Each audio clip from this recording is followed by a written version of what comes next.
rebuke King Saul? Didn't Nathan rebuke King David? Didn't Isaiah rebuke Hezekiah? Didn't Jeremiah rebuke Jehoiakim? See, the people had a prophet called a king, but God had a prophet, his messenger, who bubbled forth from inside the Word of God, speaking for God to the people, whether the people liked it or not. And the people really didn't like it. In Isaiah 30, verse 10, you know what they said? Speak to us smooth things. I believe we've returned to that day in our day. People wanting preachers to speak smooth things and not step on their toes and hurt their little feeling. They want a preacher to make them feel good about their sinful selves. We haven't changed a lick. Sin hadn't changed, the devil hadn't changed, righteousness hadn't changed, God hadn't changed. We've changed. Jesus is the same yesterday, today, and forever. Hebrews 13:8. I've been preaching now 50 years. I really preached my first sermon 54 years ago. But I've told you before, it was so bad that I didn't have the courage to go on. I call it preaching, they call it suffering. But I've been preaching about 53 years, I'd say, full time.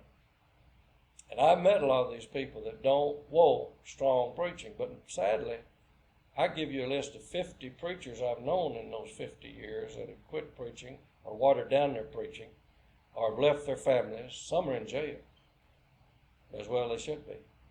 Some are dishonest. Some have died having broken the Lord's heart and their family's heart. I was preaching to me in Tulsa several years ago, and the song leader was the son of one of these men that had been absolutely brilliant out in West Texas. One of the greatest preachers I ever heard, one of the smartest. But he got too big for his britches and thought he was more important than the Lord and the Bible, I guess, and started living immorally. He died about 4 or 5 years ago in a Dallas suburb.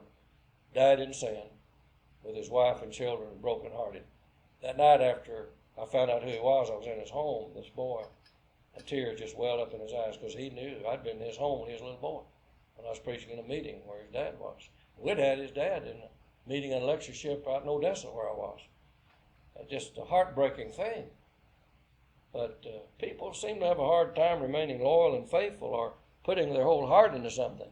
A horrible thing among the people of God. Importance, though, of preachers who don't compromise, who remain steadfast and loyal. Then in 13, verse 11, I gave them a king in my anger, took him away in my wrath. God does allow some things that he doesn't approve. We now have this old syndrome. Well, Pat Boone's daughter became a millionaire over one song, about the only one she ever made any money on. And the main punchline in it was, how can it be wrong when it feels so good? I had a preacher friend of mine that I even got him the last 2 jobs he had tell me one time, said, I've never been loved like that woman loved me. I said, how could that be wrong? I said, all I know is I've heard you preach about men who walk in forbidden paths. I believe you've been doing that a while. And he had told someone just been going on about a year or so. I said, you tell me straight up the truth. I said, how many years have that been going? He said,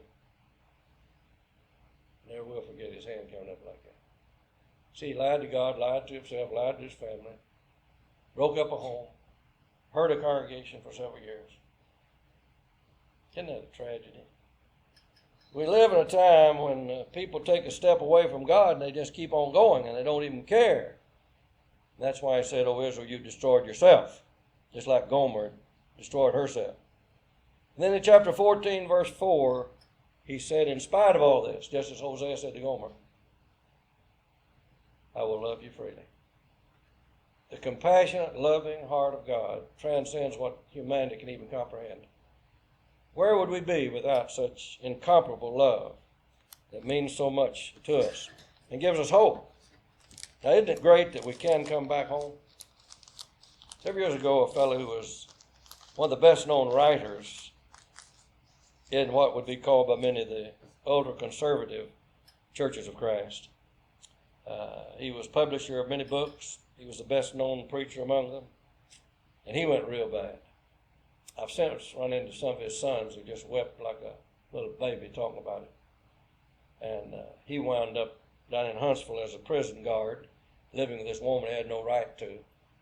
And somehow, some way, he came to his senses in the last 2 years of his life and made an abortive attempt anyway to come back. And when he died, I wish you could have read what some of his kinfolks, a brother and a son, wrote. And they both said, we don't know what happened to him in the middle of his years and why he went so bad, and we're glad he came back home, but he was never the same again. Meaning, ability-wise, and his conscience hurt him, I'm sure. And one of my favorite poems as far as touching the human heart is The Bird with the Broken Pinion, the Broken Wing. A man took this bird in, it was crippled, and nurtured it back to health. Finally opened the door and let it fly away, but said the bird with the broken wing never soared as high again. And that's the scene, the background, the drift of this great book of Hosea. And I hope we'll not forget this and use these brief points to cause us to make a thorough study of these chapters of this rich book.